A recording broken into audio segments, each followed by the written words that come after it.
Okay, here's my image critique for RAD 1075. My name is Daisha Morris. The class is RAD 1075, senior 2020.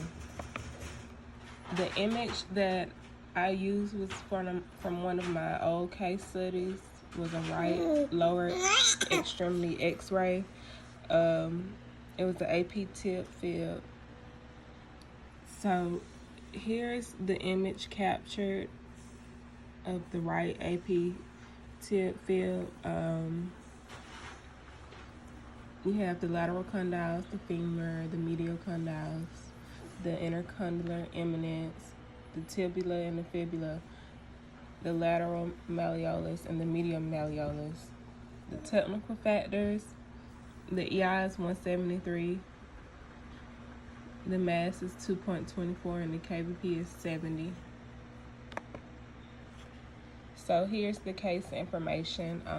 The patient was in an ATV accident in September 2018 and sustained open right tibia and fibula fractures. He's had 25 surgeries since the accident by an outside doctor. The doctor told him that he would more than likely need a bone transport, so that's why he was referred to the medical center. The fracture got infected with a bacteria. So as of July 2nd, 2019, he had options as to either get an amputation or try the bone transport. Both options were not promising. If he was to have the amputation, it would be high, making it hard to fit for a prosthesis. The bone transport is lengthy of about 6 months process in the Taylor spatial frame, which you saw in the last picture, and could possibly lead to an amputation. So he had a procedure on August 8th, 2019 to removal of an external fixator and removal of a right ingrown toenail.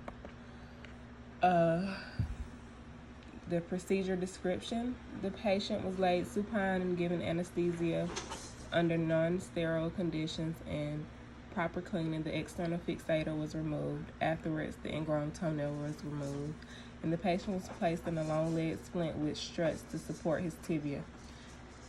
There are no complications.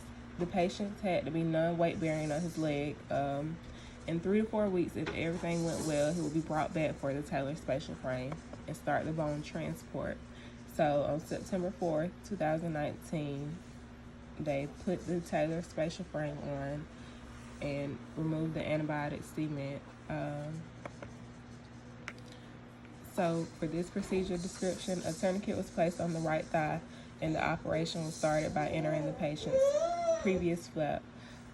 The cement spacer was removed without issues, and the Ilizarov wire was then passed through the patient's leg. The Taylor spatial frame was pre-built for the operation and slid over the patient's leg.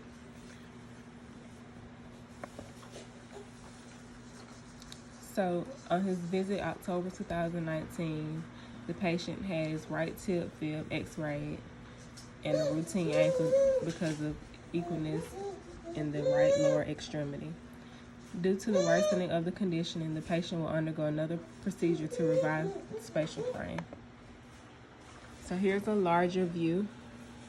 Here's a larger view of the image. And there's my marker right there.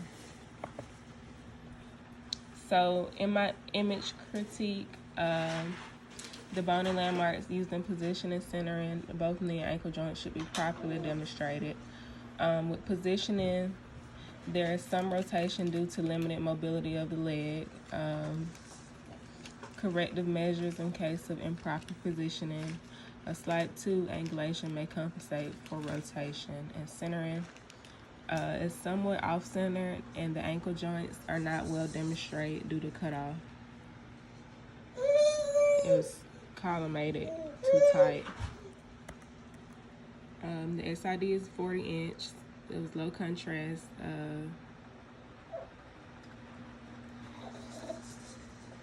The Taylor spatial frame wires show increased density The Taylor spatial frame wires show increased density due to it being metal and the most radiopaque. There is no distortion or artifacts. And that's about it. Thank you.